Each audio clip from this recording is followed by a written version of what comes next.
Hi, this is Len Edgerly. Welcome to the Kindle Chronicles.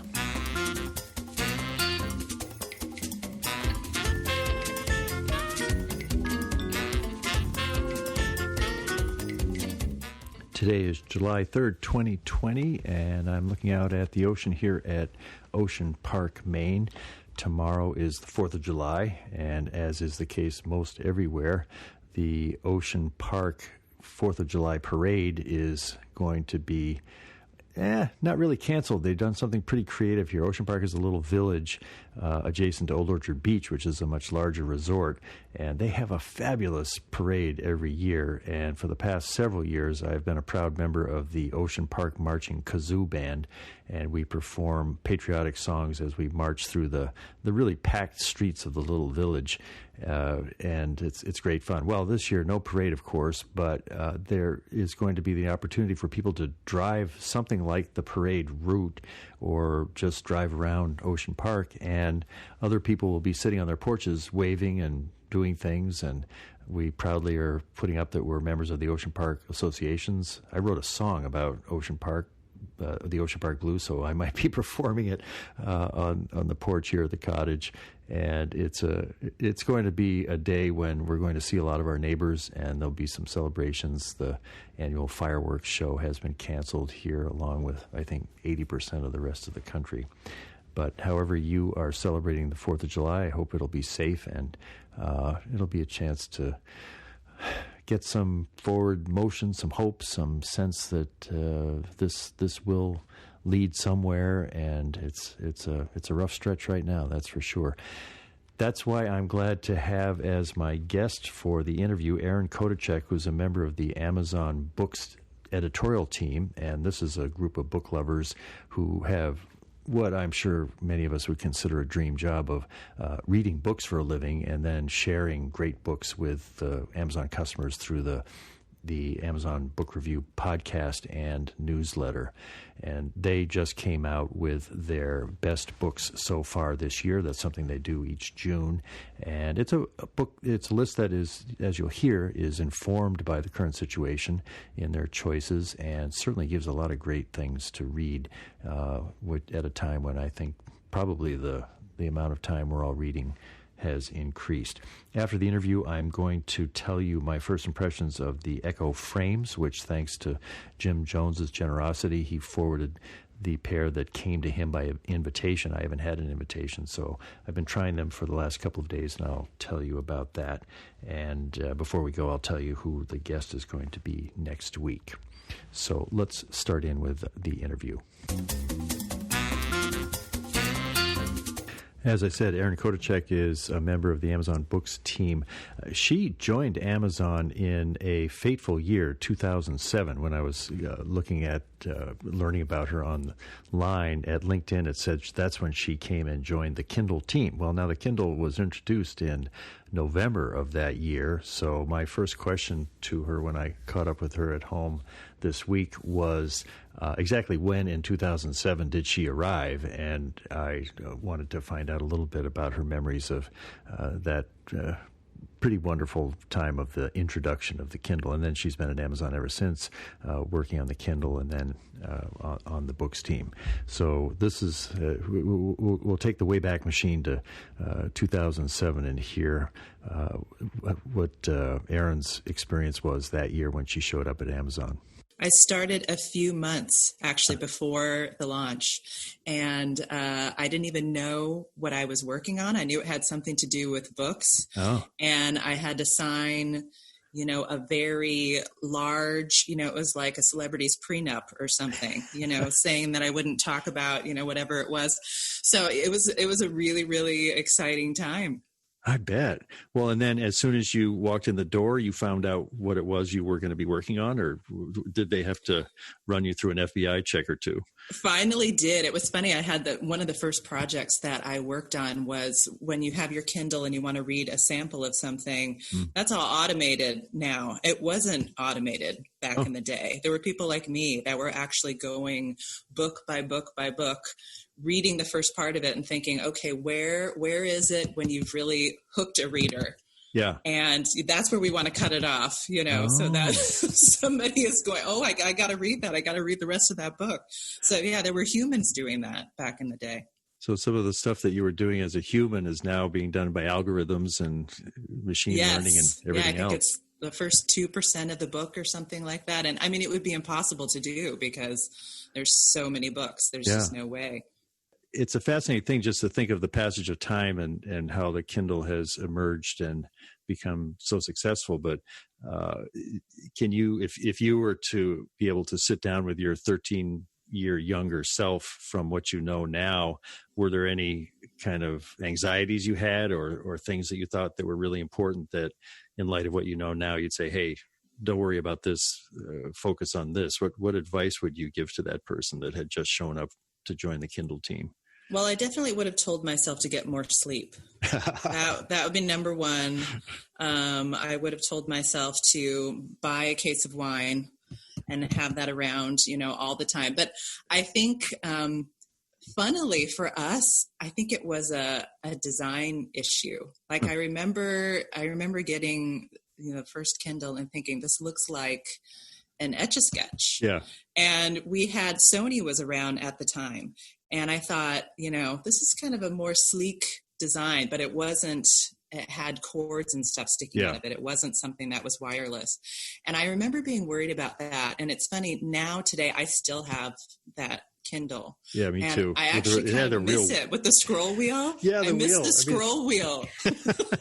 It was totally bizarre, but man, when you knew what it could do, it's like I forgave all that stuff. It looked like it'd been, some kind of a Soviet design team that had come up with it, but man, exactly. You could download the book wirelessly. That trumped everything. But everything else was just revolutionary. So I think that was our only, we didn't want to tell the designers that. We didn't want to hurt anybody's feelings. But with that, we were worried about it. I'm fascinated to imagine what history is going to say about, 2007 and the entrance of the Kindle, kind of in light of the evolution of the book, Gutenberg, the whole sweep of literature and books. And since you have been in on it from the beginning and you're really part of the book industry, have been for 20 years or so, what would be your guess as to how people are going to be telling the story 50 or 100 years hence? Yeah, I think it still sort of blows my mind that this little piece of machinery that you have in your hand has this vast, vast library. And I also think it's sometimes hard for us to grasp in this country. Certainly, we sort of take books and reading and being educated for granted. But I think this device has really brought books and reading and all the worlds that can bring to you, to people and places that didn't have it before. And to me, that just gets me every time. Yeah. Well, and I think the whole Kindle Direct Publishing, which started the same day the Kindle was released, when you think of the hundreds of thousands, maybe millions of authors that have found audiences because of that certainly has an impact on literature. Yeah, mine, shocking. And for somebody like me that used to aspire to be a writer and thankfully sort of figured out that wasn't my forte, saved my family and friends from reading whatever I would put out there. But to have that option to be able to publish something like that is really extraordinary. And there's been a lot of amazing writers that have come out of that. And it's funny too, I'll talk to people, we're talking to Debbie Maycomber sometimes, and she was talking about Kindle Direct Publishing. It's one of her favorite places to find new authors and new books. She loves it. Yeah, for sure. Lots of gems. Yeah. Well, it feels like I talked to you an era ago. It was June of last year when you had put out the best book so far for 2019. And you said that you were looking for an injection of joy and books to cheer us up. And if that's what you were aiming at last year, what were you trying to do with your selection of books this year? Tall order, right? I think every time we sit down to do this list, we're always really cognizant that people read for different reasons. So there are people out there that need an injection of joy right now, or at least an escape, and those are people that will typically read a lot of genre fiction, like, mysteries or science fiction. But there's also people that want to learn something or be inspired, or, maybe they just want to wallow. I don't know. Like for me, I think I've been reading a lot of philosophy lately because the world, it just has been so insane. And with Stoic philosophy, it's all about, you can't control what happens, but you can control your reaction to it. And so, you read for comfort too. And so when you go to this list, I think there should be a book for all of those reasons that responds to all of those, that's what it's funny, because people will say, well, the list is so varied. You have a bunch, it's so different. It's like, well, yeah, because everybody is not like me. Mm-hmm. Even when we sit down to make the decisions, we always say, we do it the old fashioned way, we argue. And it's because my favorite book is not necessarily Chris's favorite book or Adrian's favorite book, but there's people out there that have Adrian's taste for my taste, or Chris's taste. So when you go to that list, you should find something that will resonate with you. Mm. Did you consciously, or just in looking back at your choices, end up with more fiction this year than last year? We did, actually, and that surprised me. I love this question because I think last year we were thinking that there was more nonfiction, and I wonder about that. And I think one of the reasons, you can certainly learn a lot from nonfiction, but there's nothing like fiction to expand your empathy. Like there's something about putting yourself in somebody else's shoes that helps you be more understanding and more compassionate. And I think that's something that the world really needs right now. And it helps you to flex all of those muscles. And so, I wonder if that was sort of a subconscious thing. Mm-hmm. Yeah, makes sense. Now, in the past, too, when you come up with this list in June, people are getting ready to head off on their summer vacations. And here in the coast of Maine, from what I'm gathering, it's going to be a much diminished number of people who are coming up to spend vacations here. Were you imagining lots of people doing their summer reading at home, or we were, at least I personally hope so. I see pictures of some of the beaches now getting really crowded, and I'm like, makes me worry. So we were, and a lot of people, you can't travel today as easily as you could before, and that's the other great thing about books is you can travel. That's how people are traveling today, armchair travel. Yeah, you don't have to worry about sitting 3 across in a plane. Yes, so feel free to go to the beach for your beach reading, but just, socially distance yourself. Yeah. If you do that. I assume, and I think I gathered from listening to one of the podcasts, that you have been working at home as a books team. And has that changed the dynamics when you sat down and made these decisions, or given you more time to read, less time to read, depending on your home situation? What do you think that change in your work setting has resulted in? I think we all thought we would have more time to read, and that has not been the case. It's been more difficult. And I think that for a lot of people too, even if we have the time, I think a lot of people are really distracted these days too. I know for even me, reading is my life, and it's one of the things I love most to do. And it's been hard to focus. And so I think, and it sort of changed our reading habits too. We were talking amongst ourselves and saying, how has it changed for you? And people are saying, I'm going back to books that I've read several times that I just love. Because it is, books like that are like friends that you turn to in these times for comfort. So we've been doing a lot of that lately, I think. I think my version of that I've noticed, I think I picked up Baron of the Trees by Italo Calvino because... Oh, yes. And those are books that I read. When I read them, it was because I was trying to figure something out in my life, or maybe I was just impressionable and it resulted in a shift in my life. And there's just a sense that this environment here is an opportunity, not just to try to deal with the anxiety, but so many things are going to change, and why not return to some of those books that help me orient myself in past periods of change. Yeah, it's funny. There's a book by Will Schwalbe, who wrote the End of Your Life Book Club, and I think this book is called Books for Living, but it's about exactly what you're talking about right now, and how it's funny that the right books will find us at the right times. You know, you might come to a point in your life where you have these really profound questions and they get answered by these books. And it's not necessarily like a really profound, dense book. It could be like Gone Girl or something that teaches you something that you need to know for some reason. But yeah, I love that. And I love that that's what books do for us. Yeah, it's mysterious. Well, let's turn to the list, and the top pick, The Girl with the Louding Voice by Abi Dare. It's Abby Dar. I had to ask because I had been saying her name like you, which was evidently not the way that she pronounces her name. But yeah, Abby Dar. What I remember last year, unusually, you had just a unanimous sense that Educated was the top pick. How would you describe the process of arriving at this book for the top of the list? This one was also a relatively easy decision, although there was a debate with one of the other books on the list. I will not reveal what that book was, but we thought that the other book probably had broader appeal, and I think that would have been the pick that we chose with our head, and The Girl with the Louding Voice was the book that we chose with our heart.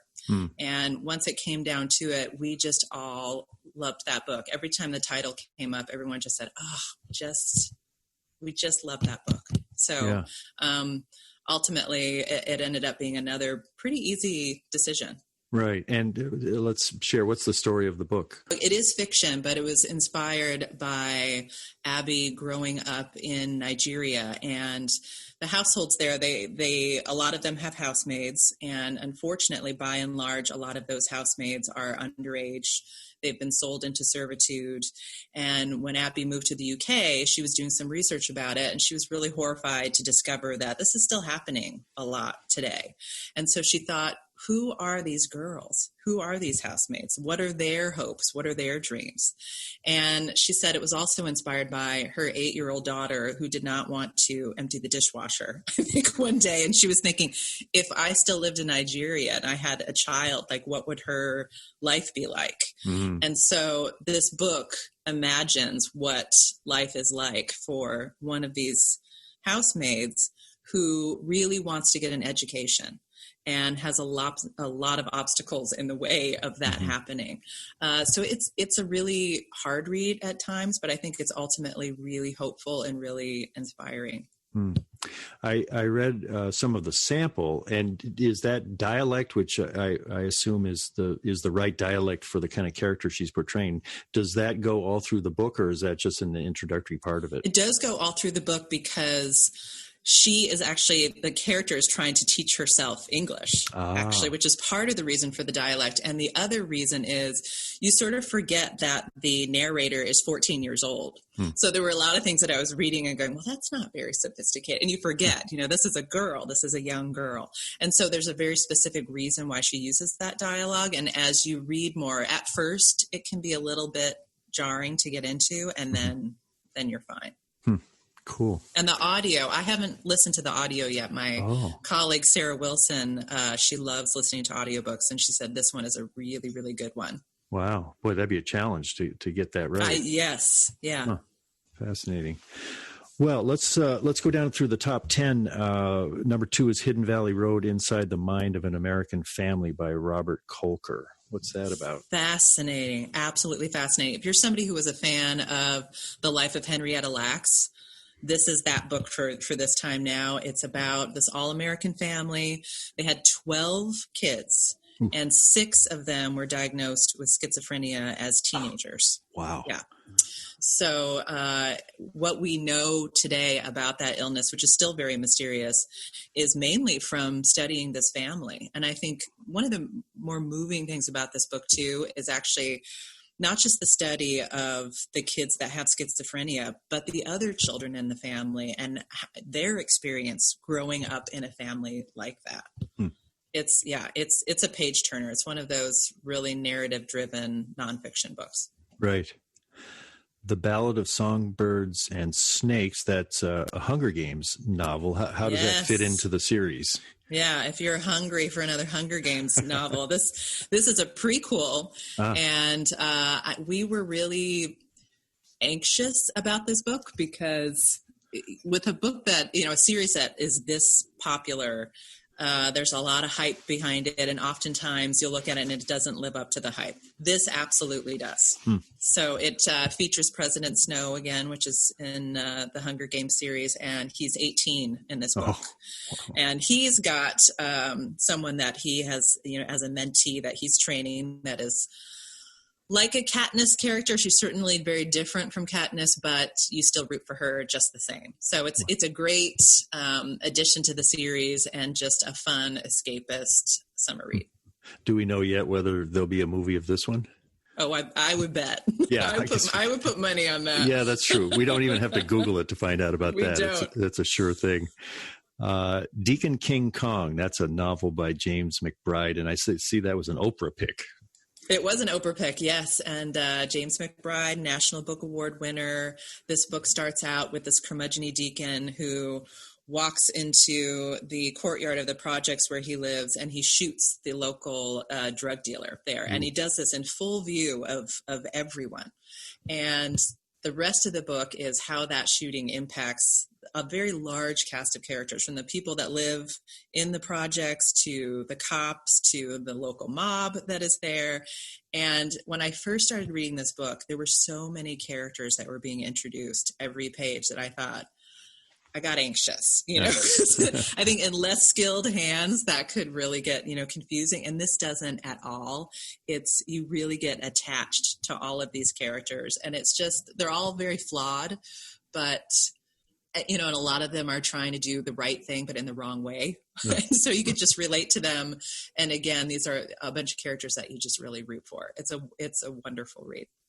Now, does that have X-ray, so that as a way to keep track of all those characters on the Kindle version? I haven't checked that. Yeah. That's a really good question. It seems like most books have them now. Yeah. And I always forget about that feature too, which is such a wonderful feature. Because I was even thinking about, if they were going to introduce any other characters at that point that I was reading, I was going to start having to write down some sort of tree or, log for myself. Yeah. Pretty Things. That's a novel by Janelle Brown. Yes, this is a revenge thriller. It's really, this is a fun one, though. It has an heiress in it and a grifter, and it's about this scam of a lifetime. And this is a great book in that it's one of the ones that keeps you guessing until the very end. And so you really don't know, who is the con artist and who is the mark? You're constantly trying to guess, and you don't really know which of the protagonists you should be rooting for. So you just, they're both worth rooting for because they're both so likable. So it's another page turner. And I think I recognize Janelle Brown's name, but she's an established writer or debut author? She is. No, yeah. She's got a couple other books out. Yeah. Yeah. And I think the movie rights were sold to this one. Oh, okay. I think Amazon Studios might be on that one. Number 6 got a nice blurb by Curtis Sittenfeld, who said she loved it from the first paragraph. It's Writers and Lovers, a novel by Lily King. Yeah, this is sort of a portrait of an artist as a young woman. It's a woman, she's 31 years old. She's at a crossroads in her life, both in terms of her relationships and her career. And there's also this undercurrent of grief that she's navigating because her mother has just passed away. So there's a lot of depth to it. And she's such a wonderful writer. She wrote a book called Euphoria, which I think a lot of people are familiar with, and we're really excited for what she was going to follow that up with. And this is a good one. Interesting one at 7, Saigon, a misfits memoir of great books, punk rock, and the fight to fit by Fucktron. Now, Saigon, is that meant to be spelling out the name of the It's a play, and it's a play on, the other Saigon, because it's about a family that immigrates to Pennsylvania from Vietnam. And it's his story being a kid and really having a tough go of it. And he sort of seeks refuge and comfort in punk music and in literature. And it's a really profound story. And there's some dark elements to it, but he's a really funny writer. So the story is really leavened by his humor. And when I first read the title of it, I thought, this is not really for me. But I gave it a go anyway, and I really enjoyed it. The City We Became, that's a novel, and it looks like it's the first of a trilogy, the Great Cities Trilogy by N.K. Jemisin. What's that one about? Yes, this one's hard to describe because it features 5 characters that are the physical embodiments of New York City's boroughs. Oh. And they end up, of course, battling evil in an effort to save the city. And it's really an unusual love letter to New York. So it's fascinating. And, again, it's the first in a trilogy. So for people that enjoy it, and you will, then you got 2 more coming. Oh, that's a good thing. Una Out of Order. That's a novel by Margarita Montemor. Yes, this is a fun one. This is about a 19-year-old. It's her birthday, and she passes out, not from too much drinking. She just passes out. She wakes back up, and her 19-year-old self is in the body of her 51-year-old self. Ooh. So this keeps happening to her every year. She doesn't know when she wakes up how old she's going to be, even though it's still her 19-year-old self in this book. So it's sort of a play on the adage, youth is wasted on the young. And it's a light read. It's a really quick read, but there's some profound elements to it as well. So if you want like something a little bit lighter, but that does have a little bit of depth, then this is a good one for you. And I actually didn't want it to end because it's kind of fun seeing where she's, you want to know what she's going to end up. So when it ends, does it go chronologically? She travels to different. It skips around all over the place. So it sort of adds to the suspense. Yeah. Oh, that's cool. And number 10 is The Mercies by Kieran Millwood Hargrave. Is that another novel, or what's that about? Oh, it's a novel. I love this novel. The author is actually she's a celebrated children's author. This is her first adult book. It takes place in the 1600s in Norway. And there's this epic storm that happens, and it wipes out most of the male population while they're fishing. And so the women have to try and rebuild after that happens. And it's a huge struggle, but just when they start getting some semblance of normalcy, some people come in that say, how did these women do this? Witchcraft must be involved. And so that sort of shakes everything up. But the writing of this is just really, really, really good. Well, I think I heard either you or Chris or another member of the team talk about a way to think about these books and what you hoped might happen for a reader finding one. Is it would be like finding a good friend in uncertain times. And in terms of your own path through this crazy year, does one of these books that we've talked about or anything else that came up on this list fit that role for you as a good friend in uncertain times? I think Deacon King Kong really has that kind of feel to it. It's just such a compassionate novel. Like, again, it's full of these characters that are just a hot mess. Yeah. But, but we all are in our own ways, and we're all doing the best that we can in circumstances that are not ideal.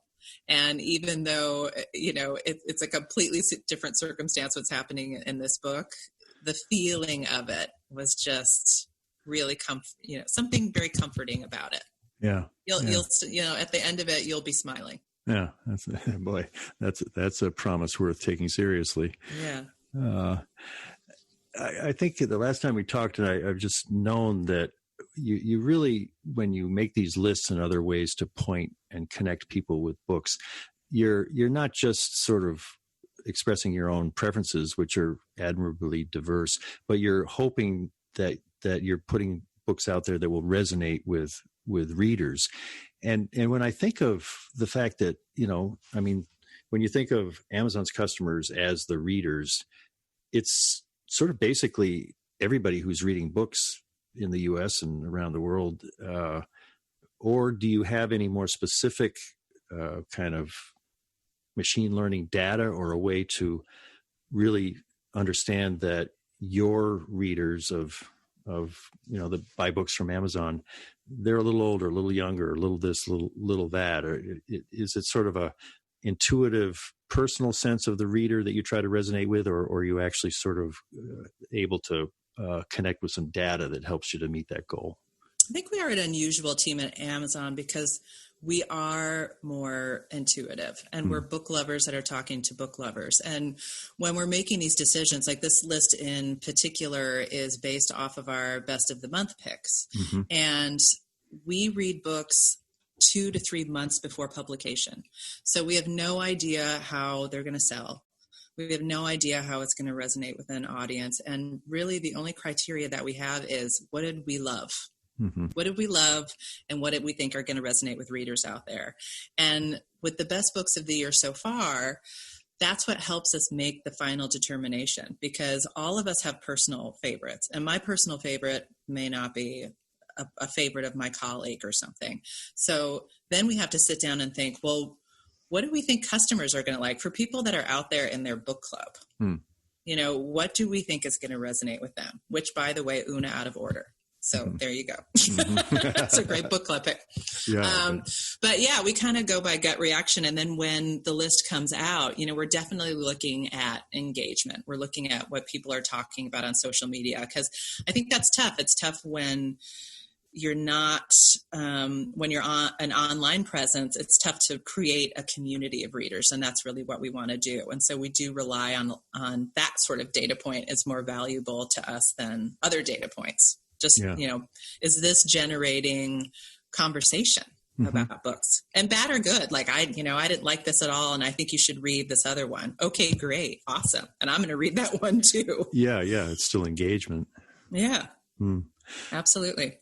I have not got the latest information. Are the Amazon bookstores and the 4-star stores, some of them open, all of them open, all of them closed? Because that's been a place where in the past there have been tables set out to highlight these books. What's going on Yeah, none of them are open right now, as far as I know. Yeah. So it depends on getting it out on the internet.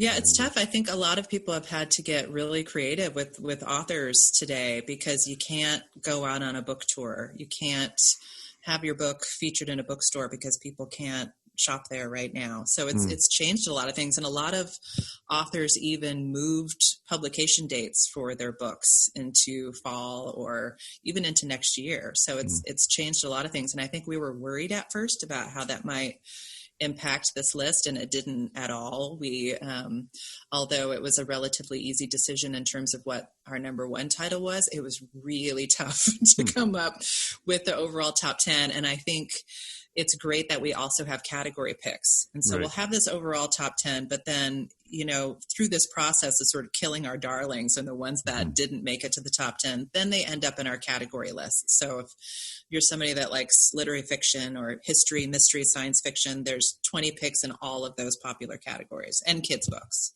And I think you've got 20 categories, right? It's a big list of categories. It's a lot of categories, and it's great fun for us to do. And it was just difficult narrowing down those lists. So it's a great year for reading. Thank goodness, because I think we need that right now.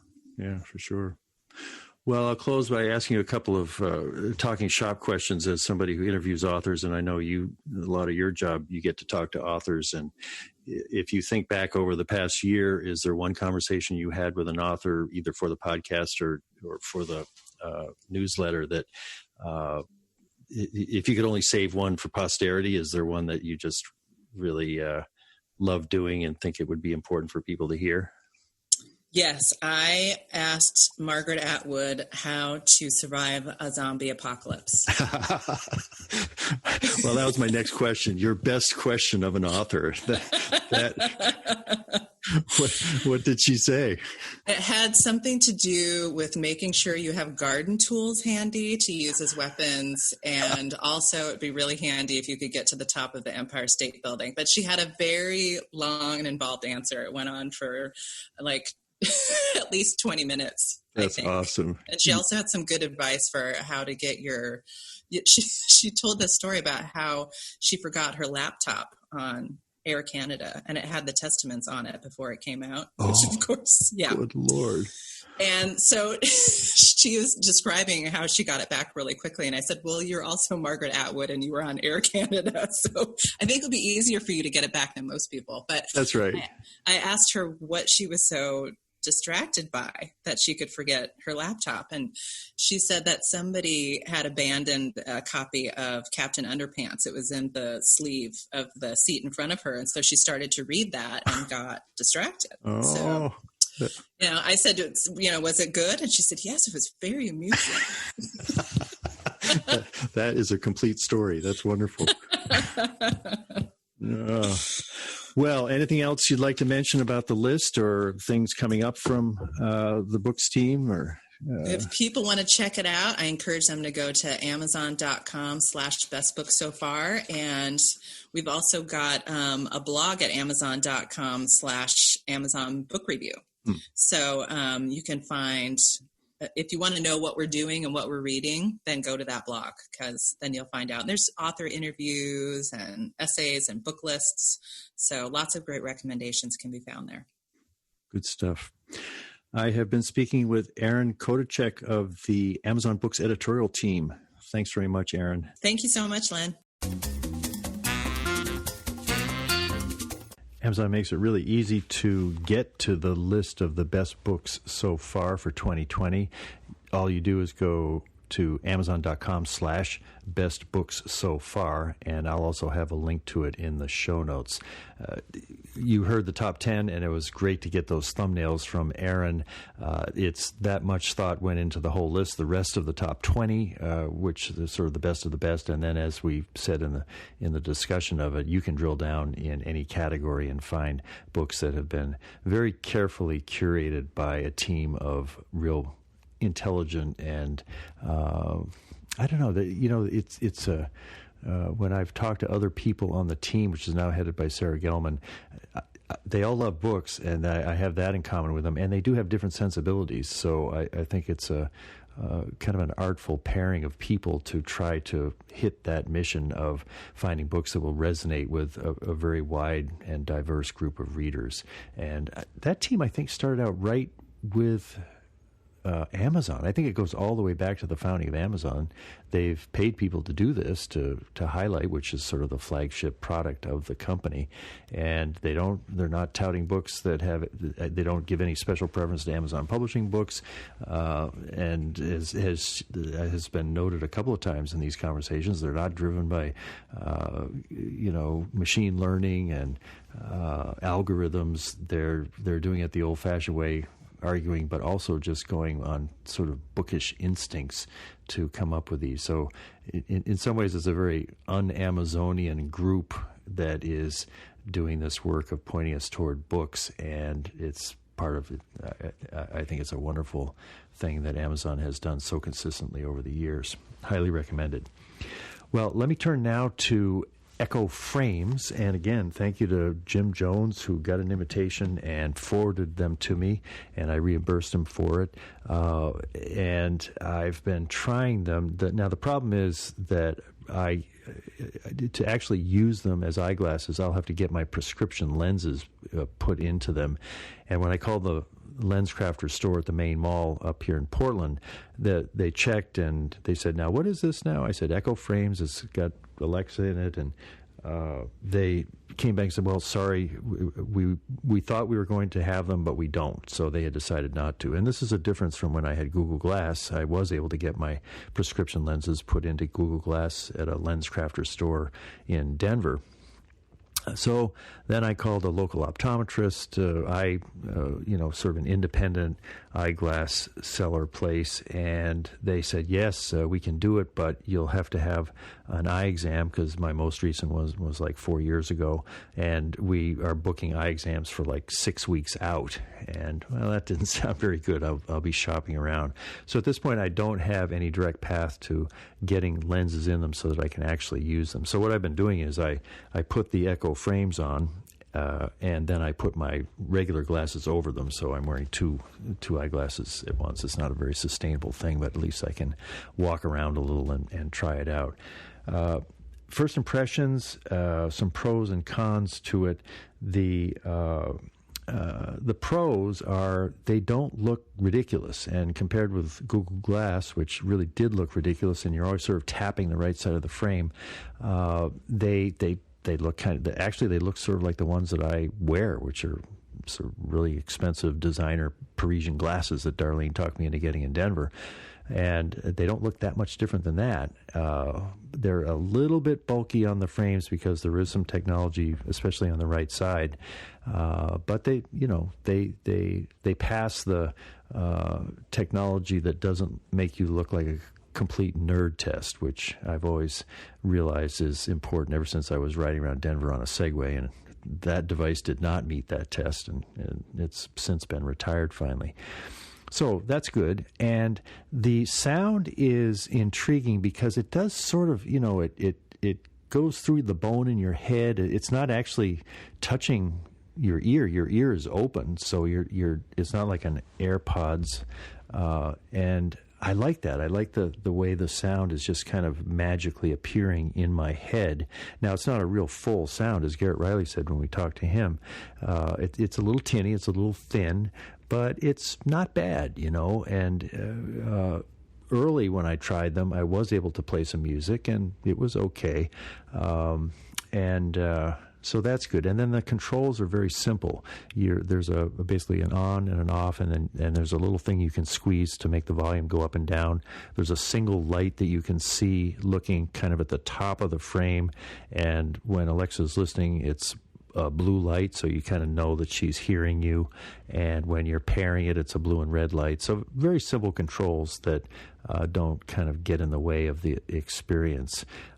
Now, the drawbacks are that although I was able to listen to some music when I first got them, when Jim sent them to me, today when I tried it and I was saying, Alexa, play jazz, or Alexa, play Beach Boys, it just wouldn't happen. As she was hearing me, I was seeing the blue light, but I never heard the music. I was able to ask what the weather was, and I was able to pair it with my account and all the things that made me feel like it was working, but that part of it, there's some kind of a glitch. The other thing that's a problem that I hope there's a way to solve is that if I'm standing here in the bedroom of the cottage and I'm wearing the Echo frames and I say, Alexa, what's new, or give her a command, my Echo Show on the desk is also answering. And, all of the other Alexa devices have this spatial recognition. It's ESP, I forget what it stands for. But they can all hear a command, and then the one that's closest to you will respond. Well, in this case, the Echo frames and the Echo Show were fighting with each other, and it's pretty irritating. So I'd have to sort of go into another room and whisper to the Echo frame so that the Echo Show on my desk wasn't listening and giving that command. So that's a problem. Normally, with a new Amazon device, I feel confident to just call up and say, hey, I've got the Echo frames and I've got these two problems. I don't know if I'll be able to get anybody to answer my questions. They're all working on the coronavirus, and they've reoriented everything toward things that, it makes sense, I think. So I may be kind of stuck with some of these issues that I've got. And then I've got to decide, is it really going to be worth the money and the expense to put prescription lenses in? I think I'm going to keep going because I think it's an interesting beta product, an experimentation that they're doing with Alexa. And the idea of it makes some sense to me, although I think I mentioned in the last time I talked about this, I've got Alexa everywhere in the house. I've got Alexa in the car. The only place that I go where there isn't Alexa now is on a bike ride or a walk or going down on the beach. So I've got maybe, this small sliver of my life is not in the presence of Alexa at this point. So given that, do I really want to give up my designer glasses and wear these, although not totally ugly glasses, they're certainly not, the ones that I've been wearing until now. I will, just to try it out. That's the reason. But I will be surprised if after giving it a try, I ditch the Parisian glasses and walk around just waiting for a chance to talk to Alexa at a time when, I guess when I'm shopping or a store or something like that, who knows. But quite an intriguing innovation, and they're rolling it out by invitation only, so they're going to get some market response from it, and I'll probably be part of it, letting them know.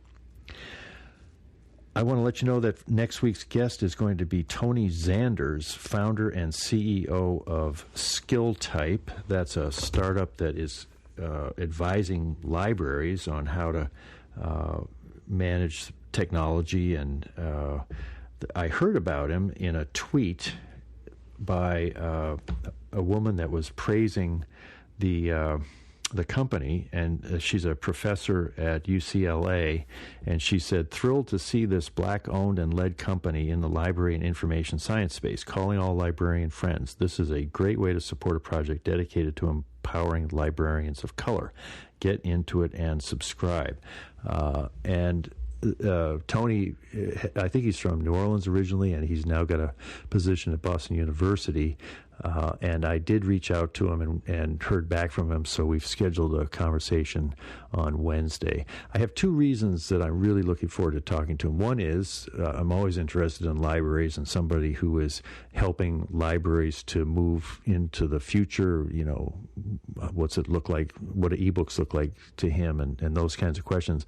Also, from what I have learned in my trying to, understand more about the current moment, Black Lives Matter, and just this sense of revisiting the issue of race in America, it's pretty clear to me that Black entrepreneurs and Black businesses that give people a chance to be in the economy in a way that isn't just government assistance or whatever, that's a very key part of the adjustments that need to happen for issues of race to make progress, to where people are making similar amounts of money, that there's similar levels of opportunity whether you're Black or white. And so this company, when you see the picture of him, Tony and the rest of his team, and he's not promoting that, and you have to sort of know that from this tweet. It's just a company that's doing smart stuff. It happens to be owned and led by people of color. And in the current environment, that interests me, and I hope we'll have a chance to talk about that as well as the library technology. I think that's about it. Still, I got word from Dan that he's seeing something when he is trying to hear the morning journal, and he says, "Alexa, what's new?" She's saying, "This command now goes to a long-form news summary, and if you want a flash briefing, you have to say, 'Alexa, what's my flash briefing?'" I'd love just being able to say, "Alexa, what's new?" And I've told all my friends that are listening to the morning journal that's the way to do it. So I hope this isn't being rolled out. When I enter into my mother's account, which is still active, she passed last year, What's New still works to get to the flash briefing. So I'd be curious if you're trying to hear the morning journal by saying, "Alexa, what's new?" and you're being told that's not really the way you can hear the morning journal and other flash briefings.